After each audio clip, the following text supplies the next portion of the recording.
tous les jours, toutes les semaines, tu travailles dans ton business, tu enchaînes les to-do list, tu enchaînes les rendez-vous, tu te focalises sur ta création de contenu, mais est-ce que tu sais encore réellement pourquoi est-ce que tu fais tout ça? Est-ce que tu suis un cap clair et bien précis qui t'emmène exactement là où tu as envie d'aller?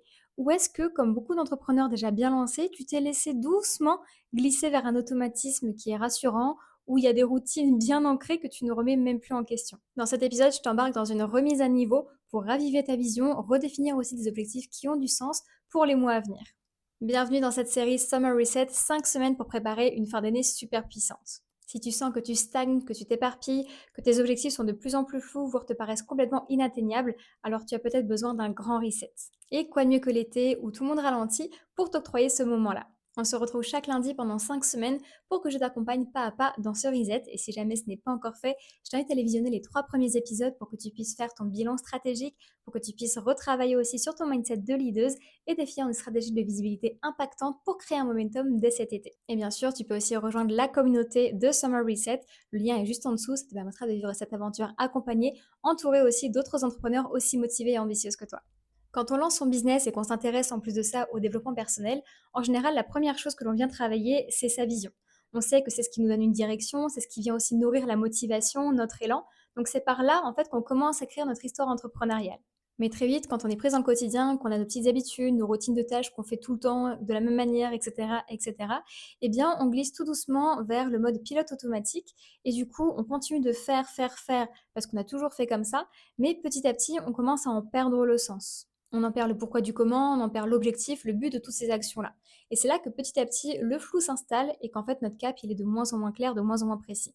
Tu sais que tu veux réussir, tu sais que tu veux faire évoluer ton business, tu sais que tu veux atteindre certains paliers de chiffre d'affaires, mais au-delà de ces envies un peu générales de tout entrepreneur, en fait, c'est le grand flou et tu n'as pas vraiment de vision définie pour la suite de ton activité. Qu'est-ce que tu veux vraiment pour ton activité? Si c'est un petit peu ton cas, alors j'ai une question pour toi qui peut secouer un petit peu, mais crois-moi, elle est vraiment super puissante et lourde de sens.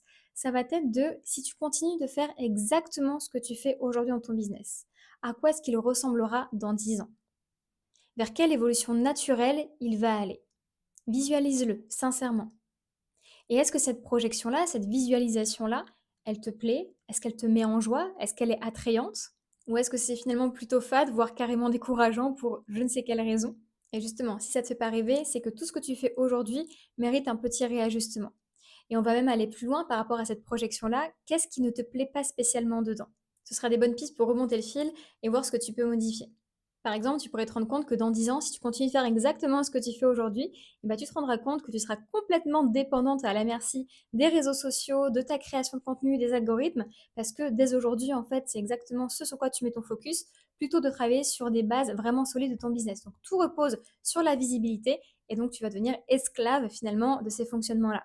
Ou encore, peut-être que dans cette projection, tu te vois épuisé avec un futur complètement éreintant parce que ton chiffre d'affaires dépendra de tes rendez-vous en one-to-one et que si tu veux scaler, il faudra faire encore plus de rendez-vous, les enchaîner, les enchaîner, les enchaîner. Sinon, tu arriveras à un certain plafond de verre qui peut être trop limitant ou pas du tout satisfaisant pour toi. Et ça, c'est quelque chose qui peut finalement ne pas te plaire. Alors attention, c'est pas parce que tu fais ces observations-là que tout doit changer du jour au lendemain, que tout ce que tu fais aujourd'hui est acheté à la poubelle, pas du tout. Parce que évidemment, il faut garder en tête que dans 10 ans, ton business aura aussi évolué, donc tu ne seras plus la même personne, tu n'en seras plus au même stade que tu ne l'es aujourd'hui. Par contre, il faut avoir conscience de ça, que peut-être que certaines choses que tu mets en place aujourd'hui vont être essentielles pour te permettre de passer au niveau supérieur, mais du coup, ce que ça signifie, c'est que ces étapes-là sont transitoires. Et ça, c'est vraiment important de l'avoir en tête, de te rendre compte que tu n'es pas faite pour rester dans chacune des étapes par lesquelles tu passes. Et ça, c'est un piège dans lequel on peut tomber parce que quand on devient confortable à faire quelque chose, justement, c'est difficile de l'abandonner, de le laisser tomber, encore plus quand ça fonctionne. Mais d'avoir le coup d'après, d'avoir une vision vraiment claire de là où tu veux aller et de là où tu ne veux pas aller, ça peut vraiment t'aider à justement identifier quelles sont les phases peut-être essentielles pour ton business, mais qui ne sont pas vouées à rester. Donc c'est important de les identifier pour justement ne pas rester ancré dans ces étapes-là et du coup glisser doucement vers une réalité qui ne te convient absolument pas, comme la petite visualisation qu'on a fait juste avant. Donc justement, pour rester dans l'exemple précédent où ton chiffre d'affaires dépend de ton temps parce que tu n'as que des rendez-vous one-to-one, si tu es dans ce cas de figure aujourd'hui, ça peut être tout à fait OK. On est plein et la majorité d'ailleurs à avoir commencé par là parce que c'est une étape qui est relativement indispensable pour se faire la main, pour gagner en expertise, pour mieux connaître sa cible, affiner tout un tas de choses dans son business. Donc ça, c'est tout à fait OK. Par contre, c'est important de se rendre compte que ça ne pourra pas durer ad vitam aeternam, ou en tout cas pas exclusivement, parce que ça peut vite devenir limitant, épuisant et plein d'autres choses. Donc d'identifier ça, ça peut vraiment être important pour toi, pour te rendre compte que ce que tu fais aujourd'hui, ça a une date, finalement, ça a une deadline, c'est une date de péremption. Et ça va être à toi de définir quelle va être l'étape d'après et quels sont les indicateurs qui vont te permettre de la déclencher. Donc ça peut être en termes de temps, ça peut être en termes de nombre de rendez-vous à ne pas dépasser parce que sinon ça va plus être respectueux de ton temps, de ton énergie. Donc il y a plein de petits paramètres comme ça auxquels tu peux commencer à réfléchir pour commencer à envisager quelle sera la prochaine étape pour justement te défaire un petit peu de ce schéma-là. Peut-être que tu n'es pas encore dans ce cas de figure parce que tu as encore de la latence dans ton agenda, parce que tu démarres, que ton activité n'est pas encore rodée, mais tu ne vas pas rester dans cette situation-là. Rapidement, les rendez-vous vont commencer à se remplir et tu vas atteindre ta limite maximale de ta capacité à recevoir. Et c'est tout ce que je te souhaite et garde bien en tête tout ça parce que ça peut aller bien plus vite que tu ne le crois. Donc c'est important d'anticiper les étapes d'après pour pouvoir les dégainer vraiment au bon moment, surtout quand on se fait surprendre avec un succès qui est phénoménal. Et si j'aborde ce sujet-là dans cet épisode, c'est parce que même si je pense sincèrement qu'il y a peu de choses qui sont vraiment irrattrapables dans notre vie, il faut quand même avoir conscience de l'effet cumulé.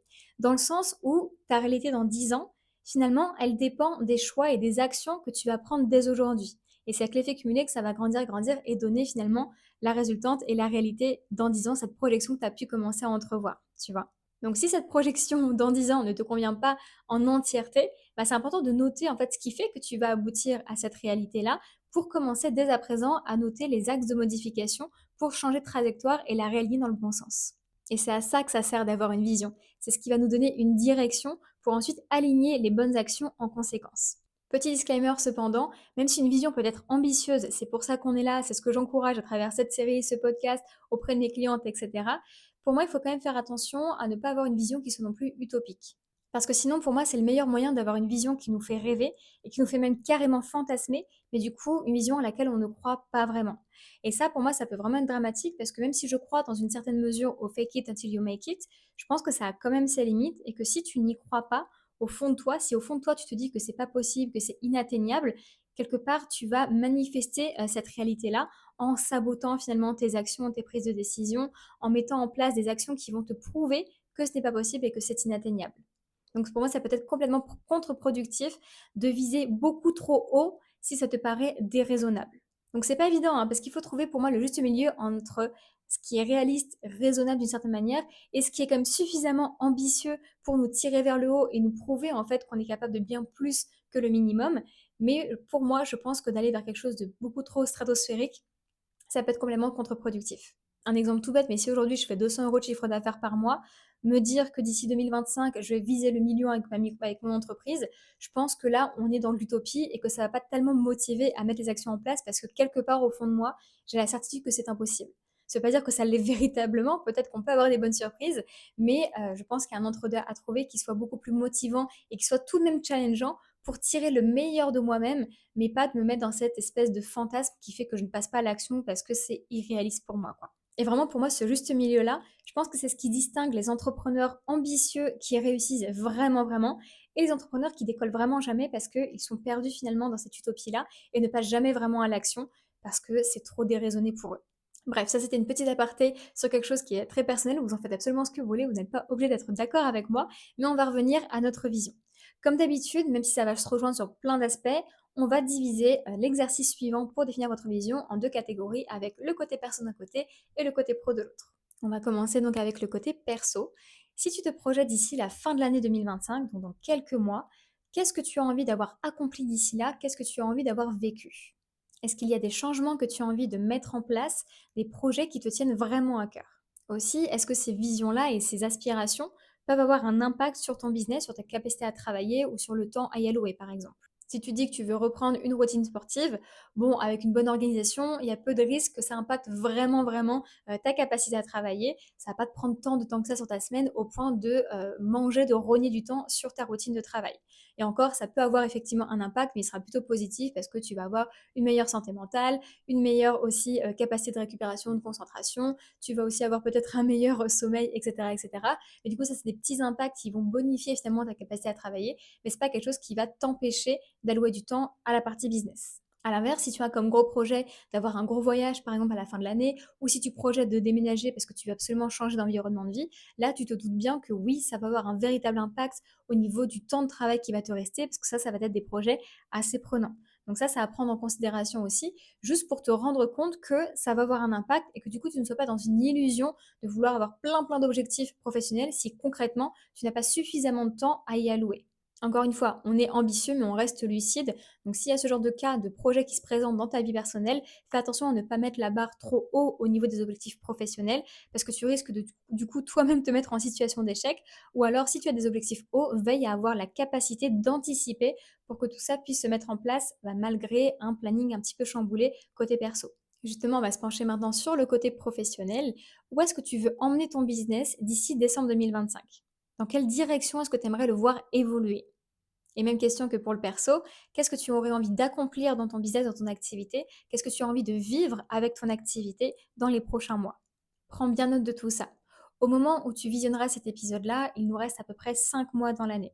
5 mois, ça peut être relativement long, parce que c'est quasiment une demi-année, mais ça peut aussi passer en un éclair si jamais tu ne mets pas de conscience sur comment tu veux utiliser ce temps-là. Donc si tu ne décides de rien, si tu ne mets rien en place, si tu ne planifies rien de spécial, tu vas continuer ta petite routine telle qu'elle a été depuis le début de l'année, et finalement les 5 mois vont passer sans que tu ne t'en rendes compte, et rien n'aura changé à la fin de l'année dans ton business ou dans ton quotidien perso. Donc le travail que l'on fait aujourd'hui, il est vraiment important pour que tu reprennes le lead sur ton entreprise, sur ton temps et sur tes objectifs. Parce que ce qu'il faut bien comprendre, c'est que la routine ne se casse jamais d'elle-même. Ça va être à toi d'intervenir pour réorienter la trajectoire vers ce que tu veux véritablement accomplir. D'ailleurs, pour répondre à ces quelques questions, tu peux aussi feuilleter toutes les réponses qui te sont venues lorsque tu as écouté et suivi les précédents épisodes, parce que tu avais déjà énormément noté de choses à ce niveau-là. Donc prends note de tout ça, parce que c'est ce qui va pouvoir t'aider à justement identifier qu'est-ce que tu veux véritablement mettre en place sur cette fin d'année pour atteindre ton prochain niveau de succès. Donc maintenant, pour passer de la vision à l'action, ça va te demander de planifier toutes ces choses-là que tu as notées sur ton petit papier. Donc pour ça, je vais justement te demander de prendre une grande feuille blanche avec plusieurs stylos de couleur ou de feutres de couleur et tu vas pouvoir me faire une frise chronologique qui va de août, là, dès maintenant, jusqu'à décembre. Donc de diviser cette petite frise en 5 tronçons. Tu peux même faire une petite marque aussi au milieu de ces tronçons-là pour identifier le milieu du mois. Ça va peut-être t'aider à être un peu plus précis sur la suite de l'exercice. Ensuite, sur cette frise chronologique-là, avec une première couleur, tu vas pouvoir noter tout ce qui prend de la place côté perso. Donc si tu as des vacances de planifier, s'il y a des gros projets comme on l'a mis juste avant avec un déménagement ou quoi que ce soit, ça va être important de le noter là pour que tu puisses identifier en un seul coup d'œil quelles sont les périodes où finalement tu seras moins disponible pour ton business. Ensuite, pour la partie business, je vais t'inviter à prendre deux couleurs cette fois-ci. Il y en a une qui va te servir à noter ce qui est déjà planifié dans ton emploi du temps jusqu'à la fin de l'année. Parce que là, on est en train de faire un grand reset ensemble, mais il n'empêche qu'avant de suivre cette série, tu as peut-être déjà pris des engagements par le passé qui sont planifiés là pour les semaines et les mois à venir et tu ne peux pas forcément t'en débarrasser. Quoique, c'est peut-être aussi justement le moment pour regarder ce qui est déjà planifié, voir si c'est toujours aligné et auquel cas, voir si tu peux revenir sur ta parole pour te désengager de certains projets. Je sais que ça fait souvent un peu peur, mais il faut garder en tête qu'on n'a rarement pas le choix. En général, c'est notre propre rigidité qui nous empêche de revenir en arrière sur certains projets. Mais si ça ne met pas à mal ta crédibilité ou alors si ça n'impacte pas véritablement les personnes qui étaient liées à toi dans cet engagement, tu peux tout à fait te retirer parce que c'est plus écologique et plus sain pour toi par exemple. Donc essaye au passage de faire un petit peu le tri sur tous les engagements déjà pris jusqu'à la fin de l'année et ceux que tu veux vraiment conserver, là tu peux les noter pour pareil identifier quand est-ce que seront les temps forts sur les mois prochains qui arrivent. Et c'est là que va pouvoir intervenir du coup ta troisième et dernière couleur, toujours pour le business. Et là, ça va être la partie la plus intéressante puisque tu vas pouvoir regarder comment placer tous les projets que tu as pu noter avec les questions précédentes, comment est-ce que tu vas pouvoir les répartir et les placer sur les mois à venir, sur la fin de l'année 2025. Donc que ce soit la création d'un podcast, la mise en place d'un challenge de visibilité comme on l'a vu dans l'épisode précédent, ça peut être aussi la création et le lancement d'une nouvelle offre, etc. etc.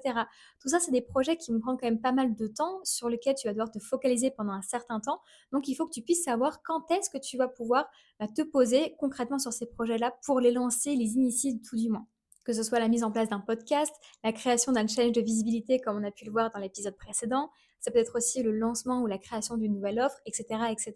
Donc finalement, là, c'est vraiment faire un jeu Tetris pour que tu puisses placer tous ces projets-là en fonction de comment se situe ton agenda. Il y a des périodes que tu vas pouvoir voir assez creuses où tu vas être assez disponible, donc tu vas pouvoir te focaliser sur certains projets qui vont être demandants en termes de temps et d'autres où ça va déjà être assez chargé, donc tu sais que c'est pas dans ces moments-là que tu vas pouvoir initier de nouvelles choses. Donc c'est vraiment hyper intéressant et je trouve que cet exercice, il est assez visuel parce qu'en un seul coup d'œil, tu vas pouvoir être capable d'identifier tout ça. En plus, c'est quelque chose que tu peux réajuster après dans le temps avec la réalité du quotidien qui va se manifester. Donc, je trouve que c'est un super exercice pour passer du flou à quelque chose de clair et de complètement concret. Et c'est ce qui permet de donner véritablement vie à nos idées, plutôt qu'elles restent comme ça dans notre esprit ad vitam aeternam. Pour aller plus loin et justement continuer de ramener du concret dans cet exercice, à la suite de cette frise-là, ce que j'aime faire moi, c'est de décortiquer mois par mois ce que ça va me demander de réaliser. Donc de prendre chaque mois avec ce que j'ai planifié dedans et de décortiquer les actions que ça va me demander de mettre en place pour réaliser les projets que j'ai notés à l'intérieur. Donc finalement, ça revient à faire une to-do list un petit peu géante mois par mois pour décortiquer chaque petite montagne en actions vraiment claires et identifiables pour que ce soit beaucoup plus facile après de passer à l'action et de suivre un petit peu mon programme. Cette to-do list géante, après, elle peut être aussi répartie à la semaine. Donc ça, c'est vraiment en fonction de la praticité de chacun. Certaines personnes vont directement identifier les actions à faire semaine par semaine, parce que ça va les aider à se projeter, à s'organiser.